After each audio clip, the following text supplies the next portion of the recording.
اللہ اللہ اللہ اللہ اللہ اللہ۔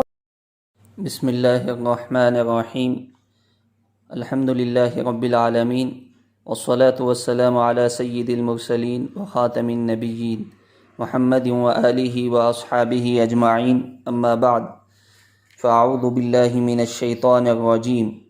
یا ایہا الرسل کلوا من الطیبات واعملوا صالحا انی بما تعملون علیم۔ صدق اللہ مولانا العظیم۔ معزز سامعین، اللہ تبارک و تعالیٰ نے اس آیت میں رسولوں کے ذریعے سے پوری امت کو ایک پیغام دیا ہے۔ وہ پیغام سب سے اہم ہے، وہ عبادت کی جان ہے اور دوسری دینی کاموں کا مغز ہے۔ اس کے بغیر عبادتیں قبول نہیں ہیں، تہجد قبول نہیں ہے، قرآن کی تلاوت مردود ہے، اور اسی طرح صدقہ خیرات بھی قابل قبول نہیں ہے۔ وہ کیا حکم ہے؟ اللہ نے اپنے رسولوں کو کہا، اے رسولوں، پاک صاف اور ستھری چیزیں کھاؤ اور نیک کام کرو، جو تم کرتے ہو میں جانتا ہوں۔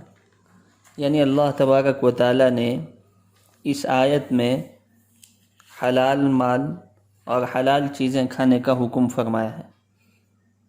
یعنی سب پیغمبروں کے دین میں یہی ایک حکم رہا کہ حلال کھانا، حلال راہ سے، حلال راستے سے کمانا اور نیک کام کرنا۔ نیک کام سب مخلوق جانتی ہے، چنانچہ تمام پیغمبر نہایت مضبوطی اور استقامت کے ساتھ حلال مال کھانے کی ترغیب دیے ہیں، اور بات میں سچائی اور نیک عمل پر استقامت، اسی کی دعوت انبیاء علیہم السلام نے اپنی امتوں کو تاکید سے فرمائی ہے۔ ایک دوسری جگہ قرآن مجید میں عام مومنین کو بھی یہی حکم دیا گیا ہے۔ یہ حدیث میں جناب محمد رسول اللہ صلی اللہ علیہ وسلم نے ارشاد فرمایا کہ جو گوشت حرام سے اگا ہو، یعنی پیدا ہوا ہو، دوزخ کی آگ اس کی زیادہ حقدار ہے، یعنی جو حرام مال کھائے گا جہنم کا وہ زیادہ مستحق ہے۔ الغرض، ہم کو چاہیے کہ اپنی کمائیوں کی طرف نگاہ کرے، پاک صاف اور حلال طریقے سے کمائے، سچ بول کر کمائے، جھوٹ نہ بولے۔ تو اس سلسلے میں عورتیں بھی بڑی قابل غور ہیں، قابل توجہ ہیں۔ ان کے ایک دو واقعات میں آپ کے سامنے پیش کرتا ہوں کہ ان کے اندر اکل حلال یعنی حلال مال کھانے کا کیا جذبہ تھا۔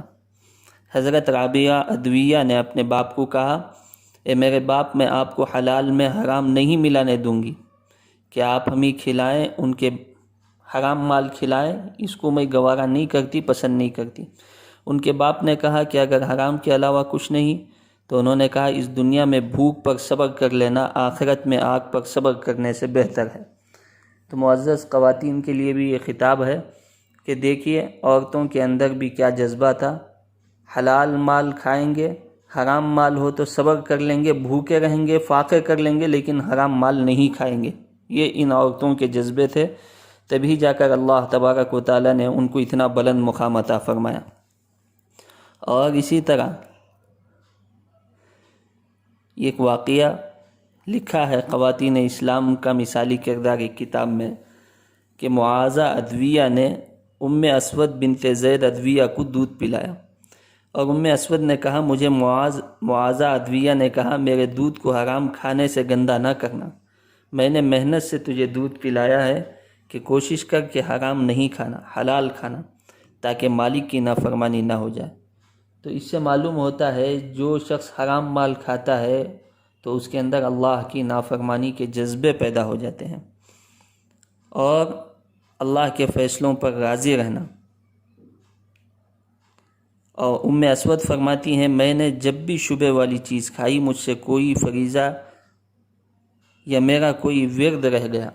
تو اس وجہ سے مردوں کو بھی چاہیے، عورتوں کو بھی چاہیے کہ ہم اپنی کمائیوں کو پاک و صاف رکھیں، حلال کھائیں، شبہ کی چیزوں سے بھی بچیں۔ یہاں تک کتابوں میں لکھا ہے، اللہ والوں کے واقعات میں حضرت باقی باللہ رحمۃ اللہ علیہ ایک بہت بڑے اللہ والے گزرے ہیں۔ یہ بزرگان دین کے واقعات ہم تمام کی عبرت کے لیے ہیں۔ حضرت باقی باللہ رحمۃ اللہ علیہ کا جو کھانا تیار کرتا تھا، وہ شخص تہجد کا اہتمام کرتا تھا۔ جب اس کی تہجد ناغہ ہو جاتی تو حضرت اس کے ہاتھ کا پکا ہوا کھانا نہیں کھاتے، اس کی تہجد کے بنے ہوئے کھانے کے اثرات کو حضرت محسوس کرتے تھے۔ اب ہم دیکھیں کہ ہم کتنا نمازیوں کے ہاتھ سے کھاتے ہیں اور اسی طرح گھر میں نمازوں کا اہتمام کرتے ہیں، باہر ایسی ویسی چیزیں کھا لیتے ہیں کہ بنانے والا کون ہے اس کا بھی احتیاط ہمارے اکابرین نے بڑوں نے کیا ہے، اس کو بھی ملحوظ رکھا۔ تو اس وجہ سے ہم تمام کو دو باتیں ملحوظ رکھنی چاہیے، ایک تو ہماری کمائی حلال ہو، حلال چیزیں کھائیں، اور دوسرے کس کے ہاتھ سے بن رہا ہے یہ بھی دیکھیں کہ کہیں کسی غیر مسلم یا یہ کہ بازار میں دکھتی ہوئی چیزیں جو بکتی ہیں ویسی چیزیں ہم کھائیں گے تو لوگوں کی اس پہ نظریں پڑیں گی، غریب انسان کی نظریں اس پہ پڑیں گی، وہ نہیں کھاتا ہے، اس کی آہ لگتی ہے، تو ویسی چیزوں کے کھانے سے بھی اجتناب کرنا چاہیے۔ اللہ تبارک و تعالی ہم تمام کو حلال مال کھانے کی توفیق نصیب فرمائے۔ آمین۔ وآخر دعوانا ان الحمد للہ رب العالمین۔